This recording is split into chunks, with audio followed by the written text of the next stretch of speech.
The top 3 foods for weight loss.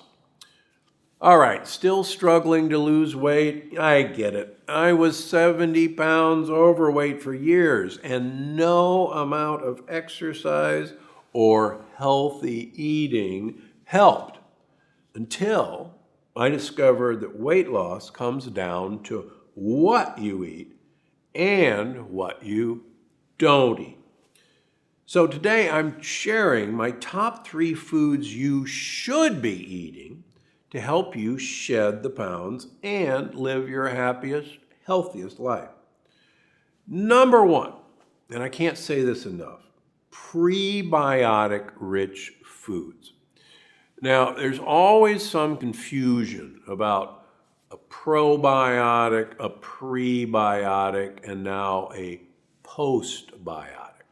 So real quick, probiotics are friendly bacteria, and probiotics have to eat something, and the foods that they have to eat are called prebiotics. Now, prebiotics, most of us associate with fiber, but a lot of prebiotics really aren't fibers. For instance, in my new book, Unlocking the Keto Code, I introduced you to the fact that polyphenols, which are plant compounds that give plants their color, are actually prebiotics for the bacteria in our gut. And with each passing year, evidence is accumulating that these polyphenols may in fact be the most important part of prebiotics that we've neglected over fiber per se. Now, don't get me wrong, fiber that is edible by our gut bacteria are equally important because gut bacteria use fiber, use prebiotic fiber, and use prebiotics to make chemicals called postbiotics. And this is where it gets really confusing. Postbiotics, simplistically, are the byproducts of bacteria, probiotics, eating prebiotics. And these postbiotics are signaling compounds. And as you've heard me talk before, signaling compounds tell our mitochondria what to do, tell our genes what to do, tell our cells what to do. And the exciting thing about these signaling molecules in terms of weight loss is they actually promote weight loss by having your mitochondria literally waste calories to do a caloric bypass on the food you eat. And that's actually exciting news because it means that a calorie in equals a calorie out is not true. And in fact, many of the calories that you eat, which are prebiotics, whether they're fiber, whether they're polyphenols, will actually make you lose weight more than the amount of food that you're eating, which is really, really exciting. This was brought home to me years ago, and it's worth retelling. There's a group of islanders in Papua New Guinea called the Catawans. And the Catawans are well known for their longevity. And they're well known for never having heart disease or cancer, despite the fact that they smoke like fiends. And the Catawans eat actually a very high fiber diet. About 60% of the foods they eat are fibrous tubers and coconut meat and fruits and vegetables. And they're very skinny. And for years, they were the real Achilles heel of the ketogenic diet, the low carbohydrate diet, because here were these skinny people who were eating a lot of carbohydrates. And I was one of the people who used to poo-poo the Catawbans as, well, they're skinny because they don't eat very much. You know, they're starving to death on that island. Well, it wasn't until the work of Dr. Stefan Lindeberg, who spent his life studying the Catawbans, we learned, in fact, the Catawbans eat a lot of food. And the Catawbans don't exercise like fiends. And it wasn't until we realized that it was the types of foods that they were eating that was promoting mitochondrial uncoupling and weight loss that it all came together.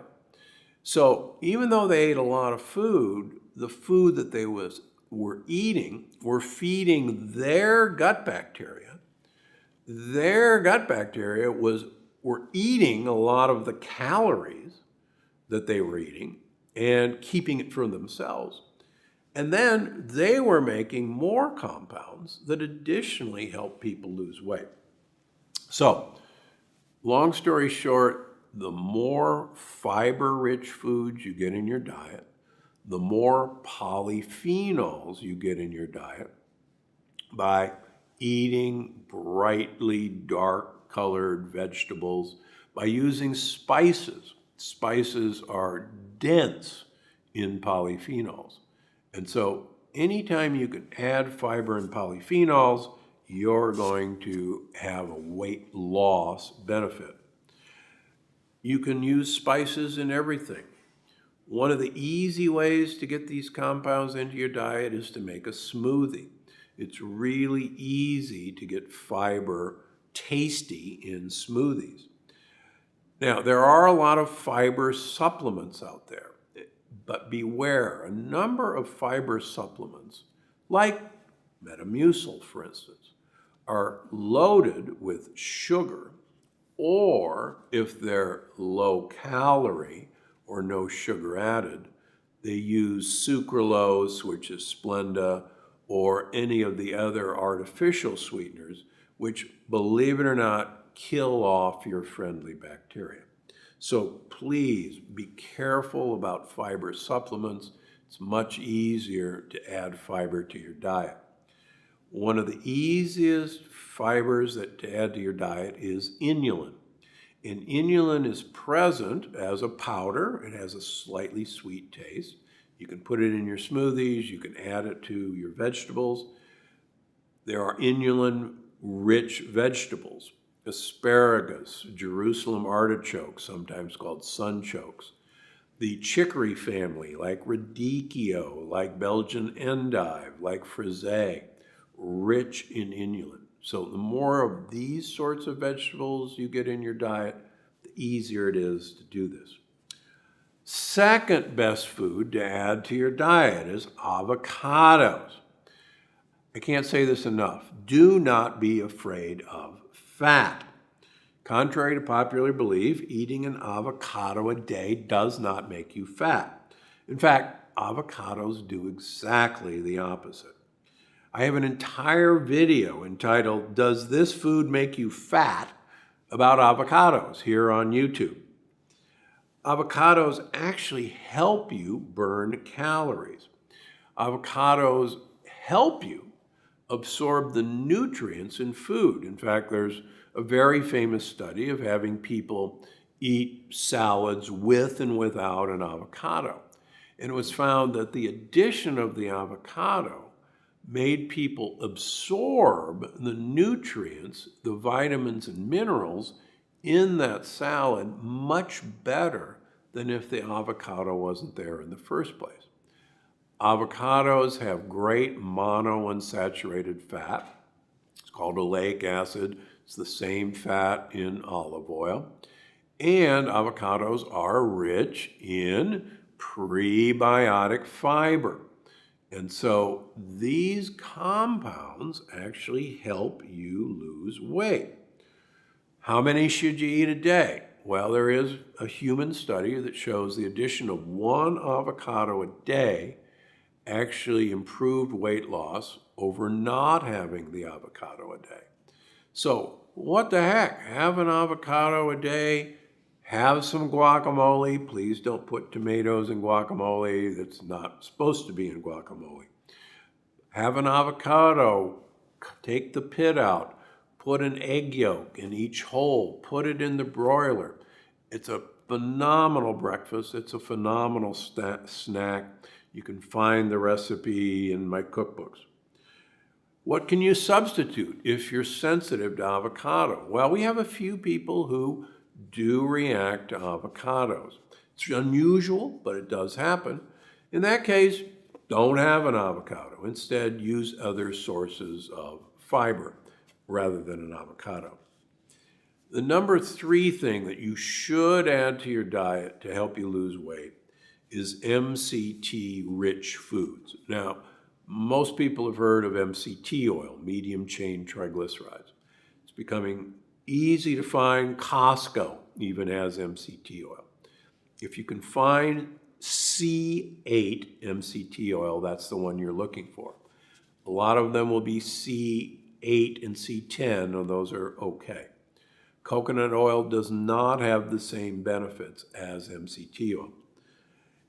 Studies that I talk about in Unlocking the Keto Code show that people who were asked to have MCT oil as part of their diet versus people who did not have MCT oil as part of their diet lost 3 to 5 kilograms of weight in 6 weeks just by adding MCT oil to their diet. And we're not talking about a lot. Probably 3 tablespoons a day will do it for most people. Now, the other great news is that MCT oil is present in goat and sheep products. So goat yogurt, sheep yogurt, goat kefir, sheep kefir, goat cheese, sheep cheese. 30% of the fats in these products are medium chain triglycerides. So what an easy way to add MCT to your program without the oil, just have some goat products. And what a wonderful way to lose weight by having yogurts and cheeses from goats and sheep. This next one is sure to surprise you. If you eat the right kinds of fat, and if you eat them during the right times, and you don't eat fats with refined carbohydrates, fats can actually help you lose weight.